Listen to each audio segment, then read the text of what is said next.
आपरा एकादशी की केटीएचे। प्राचीन समय में महिध्वज नाम के एक धर्मात्मा राजा थे। वे भगवान विष्णु के बहुत बड़े भक्त थे। उनकी प्रजा भी उनसे बहुत प्रेम करती थी। लेकिन उनके छोटे भाई वज्रध्वज के मन में ईर्ष्या और द्वेष भरा हुआ था। वह हमेशा सोचता रहता था कि किसी तरह राजा को हटाकर स्वयं राजगद्दी प्राप्त कर ले। एक दिन अवसर पाकर वज्रध्वज ने अपने बड़े भाई महिध्वज की हत्या कर दी और उनके शरीर को जंगल में एक पीपल के वृक्ष के नीचे दबा दिया। अकाल मृत्यु होने के कारण राजा की आत्मा भटकने लगी और वह प्रेत योनि में चली गई।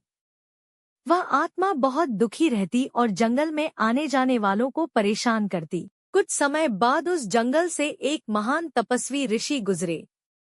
उन्होंने अपनी दिव्य दृष्टि से समझ लिया कि यहाँ कोई पीड़ित आत्मा भटक रही है। ऋषि ने प्रेत आत्मा को बुलाया और उसके दुख का कारण पूछा। तब राजा महिध्वज की आत्मा ने सारी कहानी सुनाई। ऋषि को उस धर्मात्मा राजा पर, हे राजन, तुम्हारे दुखों का अंत केवल भगवान विष्णु की कृपा से ही हो सकता है। इसके बाद ऋषि ने श्रद्धा और भक्ति के साथ अपरा एकादशी का व्रत किया और उस व्रत का पूरा पुण्य राजा महिध्वज की आत्मा को समर्पित कर दिया। व्रत के प्रभाव से तुरंत ही राजा प्रेत योनि से मुक्त हो गए। उन्हें दिव्य शरीर प्राप्त हुआ और वे भगवान विष्णु के धाम को चले गए। कथा से शिक्षा। एकादशी का व्रत बहुत पुण्यदायक माना गया है।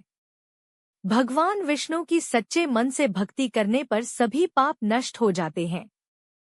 अपरा एकादशी का व्रत करने से व्यक्ति को दुखों और बुरे कर्मों से मुक्ति मिलती है। जय श्री हरि विष्णु।